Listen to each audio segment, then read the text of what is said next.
आपका next lesson है lesson number 5 वैद्युत चालन। अंग्रेजी में इसे कहते हैं इलेक्ट्रिक कंडक्शन। अभी तक हमने पढ़ा है वैद्युत आवेश, उनके बीच लगने वाले बल, वैद्युत क्षेत्र, वैद्युत विभव और संधारित्रों के बारे में। संधारित्रों के श्रेणी क्रम, संधारित्रों के समांतर क्रम, उनके संयोग और उत्पन्न वैद्युत विभव, आवेश और ऊर्जा के बारे में। इस पाठ में हम पढ़ेंगे वैद्युत चालन के बारे में, और इसमें जो पाठ्यक्रम लिया गया है इस पाठ के अंतर्गत वैद्युत धारा, धात्विक चालक में वैद्युत आवेशों का प्रवाह, अपवाह, वेग, गतिशीलता तथा इनका वैद्युत धारा से संबंध, ओम का नियम, वैद्युत प्रतिरोध, VI अभिलक्षण, रैखिक तथा अरैखिक, वैद्युत ऊर्जा और शक्ति, वैद्युत प्रतिरोधकता तथा चालकता, कार्बन प्रतिरोधक, कार्बन प्रतिरोधकों के लिए वर्णकोड, प्रतिरोधकों का श्रेणी तथा पार्श्वक्रम संयोग, प्रतिरोध की ताप निर्भरता, है ना। इस पाठ में हम ये सब पढ़ेंगे, अध्ययन करेंगे। चलिए शुरू करते हैं। इसमें सबसे पहला टॉपिक हमने लिया है वैद्युत धारा। होता क्या है? इलेक्ट्रिक करंट इसको अंग्रेजी में कहते हैं। हमने अभी तक पढ़ा है कि जितनी भी धातु होती है उन सब में मुक्त इलेक्ट्रॉन पाए जाते हैं। जब हम उनको गर्म करते हैं या उनके एक सिरे पर कोई वैद्युत धारा लगाते हैं तो वैद्युत धारा उन मुक्त इलेक्ट्रॉनों के सहारे एक स्थान से दूसरे स्थान पर फ्लो करती है। यदि सर्किट कंप्लीट हो जाए, परिपथ कंप्लीट हो जाए, तो परिपथ कंप्लीट होने से क्या होगा देख लेते हैं। मान लीजिए ये कोई धातु की छड़ है, ये कोई धातु की छड़ है और इसमें मुक्त इलेक्ट्रॉन है, मुक्त इलेक्ट्रॉन जो कि आवेश वाहक का कार्य करते हैं। सभी धातुओं में अलग अलग मुक्त इलेक्ट्रॉन पाए जाते हैं, ठीक है। इसे हमने एक बैटरी के सहारे जोड़ दिया है। जब हम इसे बैटरी के सहारे जोड़ देंगे तो वैद्युत धारा सेल के धन सिरे से चलती है। धन सिरा जो बड़ा होता है वो होता है और जो छोटा सिरा होता है उसे ऋण कहते हैं। वैद्युत धारा हमेशा धन वाले सिरे से ही गमन करती है। अब इलेक्ट्रॉनों की दिशा क्या हो जाएगी? इलेक्ट्रॉनों की दिशा वैद्युत धारा के अपोजिट चलेगी। इलेक्ट्रॉनों की दिशा वैद्युत धारा के ठीक अपोजिट चलेगी। इलेक्ट्रॉनों की जो दिशा है वो ये हो जाएगी।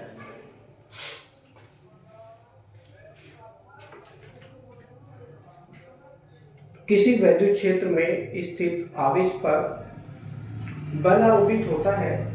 धन आवेश पर इस बल की दिशा वैद्युत क्षेत्र के अनुदेश तथा ऋण आवेश पर वैद्युत क्षेत्र के विपरीत होती है।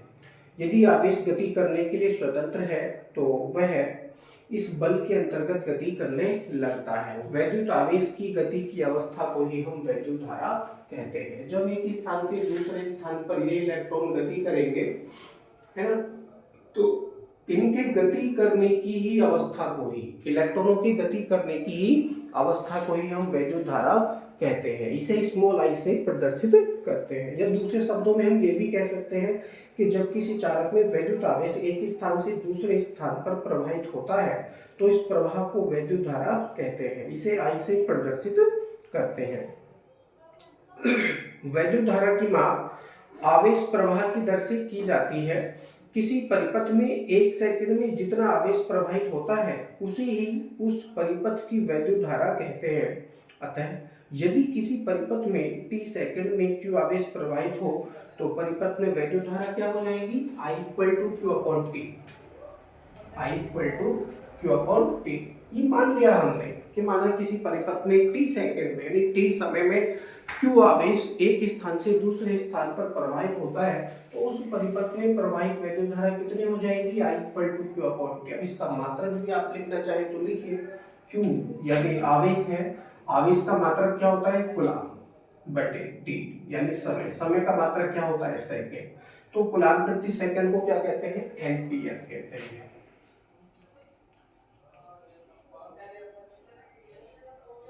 कूलाम प्रति सेकंड को क्या कहते हैं? एम्पियर कहते हैं। एम्पियर एक वैज्ञानिक का भी नाम है। आगे जैसे जैसे लेसन आते रहेंगे उनमें अनेक वैज्ञानिकों के नाम भी प्रदर्शित होते रहेंगे। उनके जो भी प्रयोग हुए हैं विज्ञान के लिए उन सब का हम एक एक करके अध्ययन करने का प्रयास करेंगे।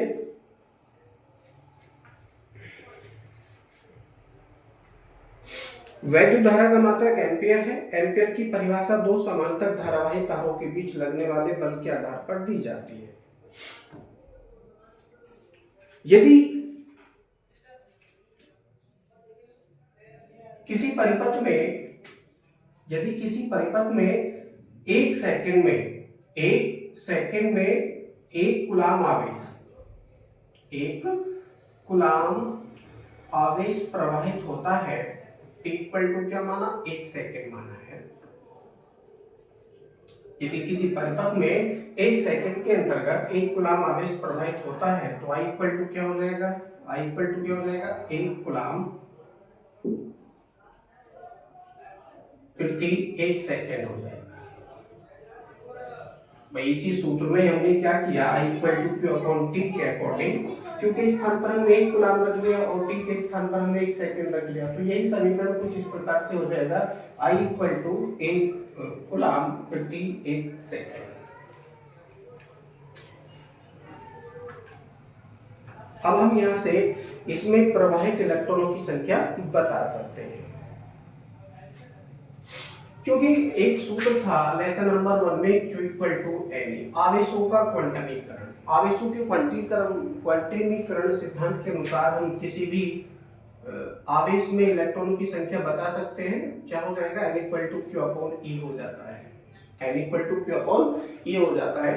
तो एक कूलाम में कितने इलेक्ट्रॉन होंगे? एक कूलाम यहाँ पर लिखा हुआ है, इस एक कूलाम में हम इलेक्ट्रॉनों की संख्या यदि हम निकालेंगे तो N इक्वल टू क्या हो जाएगा? Q एक कूलाम में बटे E की वैल्यू 1.6 into 10 की पावर माइनस के 19। यदि हम करेंगे तो पॉइंट हटाओ, 0 बढ़ाओ और ये 19 पावर है, माइनस की नीचे ऊपर जाएंगे तो ये प्लस की हो जाएंगी। इसको मैं लिख सकता हूँ N इक्वल टू 100 into 10 की पावर 18, 100 into 10 की पावर 18 अपॉन 16। काटेंगे तो 16 छक 96, 6.25 into 10 की पावर कितना हो जाएगा? 18 हो जाएगा। यानी एक कूलाम आवेश में कितने इलेक्ट्रॉन है? 6.25 into 10 की पावर 18 इलेक्ट्रॉन है। यदि एक कूलाम आवेश एक स्थान से दूसरे स्थान पर स्टार में प्रवाहित होगा तो उसमें इलेक्ट्रॉनों की संख्या कितनी हो जाएगी? 6.25 into 10 की पावर 18 इलेक्ट्रॉन एक स्थान से दूसरे स्थान पर फ्लो करेंगे, चले जाएंगे।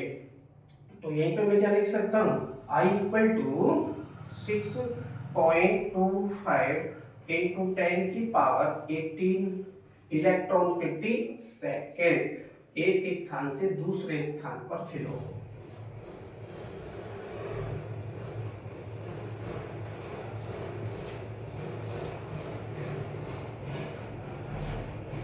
परंतु इसका अर्थ यह नहीं है कि किसी तार में 1 एम्पियर की धारा है तो उस तार में एक सेकंड में 6.25 into 10 की पावर 18 इलेक्ट्रॉन तार के एक सिरे से दूसरे सिरे तक चले जाते हैं, बल्कि इसका अर्थ यह है कि एक सेकंड में 6.25 into 10 की पावर 18 इलेक्ट्रॉन पहले सिरे पर प्रवेश करते हैं तथा उतने ही इलेक्ट्रॉन एक सेकंड में दूसरे सिरे से निकल जाते हैं। ठीक है, क्योंकि हमने यहाँ पर एक परिपथ बनाया है, मैंने एक धातु तार लिया है, धातु के तार के दोनों सिरों पर मैंने एक बैटरी का कनेक्शन कर दिया है। ये प्लस वाला सिरा है इसका और ये माइनस वाला सिरा है, ठीक है ना। तो इसमें क्या होगा? मुक्त इलेक्ट्रॉन पाए जाते हैं अकॉर्डिंग टू डेफिनेशन, मतलब I इक्वल टू 6.25 into 10 की पावर 18 इलेक्ट्रॉन प्रति सेकंड के अनुसार, यानी एक सेकंड के अंतर्गत एक कूलाम आवेश में 6.25 into 10 की पावर 18 इलेक्ट्रॉन एक सिरे से दूसरे सिरे से एक सिरे से प्रवेश करते हैं और उतने ही इलेक्ट्रॉन दूसरे सिरे से बाहर निकल जाते हैं। अब देखिए आवेश वाहक किस प्रकार से कार्य करेंगे इसको समझने का हम प्रयास करते हैं। यदि वैद्युत धारा की दिशा ऊपर की तरफ है तो इलेक्ट्रॉनों की दिशा नीचे की तरफ को हो जाएगी, नीचे की तरफ यानी पीछे की तरफ को।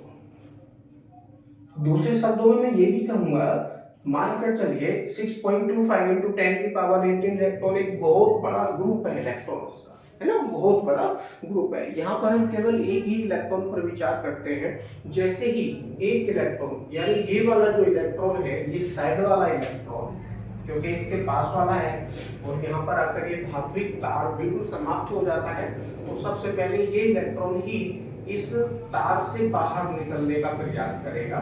तो जैसे ही हम यहाँ पर एक बैटरी लगाकर एक वैद्युत क्षेत्र उत्पन्न करेंगे, वैद्युत क्षेत्र उत्पन्न करेंगे, तो वैद्युत क्षेत्र उत्पन्न करने के कारण, वैद्युत क्षेत्र उत्पन्न करने के कारण इस पर एक प्रकार का एक वैद्युत बल लगेगा, वैद्युत बल लगेगा। उस वैद्युत बल के कारण यह इलेक्ट्रॉन एक अपना स्थान छोड़कर इस तार में प्रवेश कर जाएगा, इसमें इस तार में प्रवेश कर जाएगा।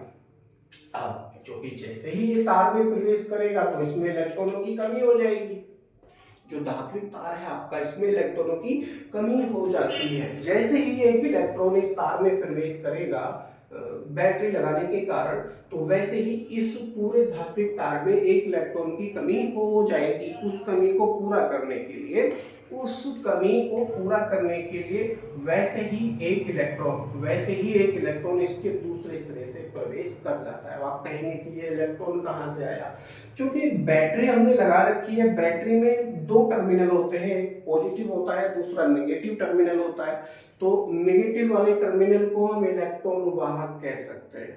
नेगेटिव वाला जो इसका बैटरी का टर्मिनल है, क्योंकि इलेक्ट्रॉन पर भी माइनस का चार्ज होता है, इलेक्ट्रॉन पर भी कैसा चार्ज होता है? माइनस का चार्ज होता है। और ये जो बैटरी का टर्मिनल है, इस पर भी माइनस का ही चार्ज है। और कितना आवेश है एक इलेक्ट्रॉन पर? 1.6 × 10⁻⁻⁹ कूलम्ब का आवेश है। द्रव्यमान होता है m = 9.1 × 10⁻⁻31 kg, ठीक है ना। इतना आवेश एक इलेक्ट्रॉन अपने साथ लेकर चलता है, और 9.1 × 10⁻⁻31 kg का द्रव्यमान भी अपने साथ लेकर ये चलता है। तो जैसे ही एक इलेक्ट्रॉन तार के ए सिरे से निकलकर इस डोरी में आता है जो कि बैटरी से लगी हुई है, वैसे ही दूसरा एक इलेक्ट्रॉन सिरे बी से इसमें एंट्री कर जाता है। सिरे बी से इसमें वैसे ही एक इलेक्ट्रॉन एंट्री कर जाता है। अब ये जो संतुलन की स्थिति है, ये तब तक बनी रहती है जब तक कि इसमें वैद्युत धारा लगातार प्रवाहित हो रही है। वैद्युत धारा लगातार प्रवाहित होने का मतलब क्या है? अब मान लीजिए ये कोई धात्विक तार ना हो करके लकड़ी का कोई टुकड़ा हो, तो इसी प्रकार की लकड़ी का कोई टुकड़ा हम कह सकते हैं। अभी क्योंकि हमने तार लिया है, तार किसका है? धातु का तार है, किसी भी धातु का तार, क्योंकि सभी धातुओं में मुक्त इलेक्ट्रॉन पाए जाते हैं। यहाँ तक कि जो पारा होता है वो भी एक धातु होती है, उसमें भी मुक्त इलेक्ट्रॉन पाए जाते हैं, ठीक है।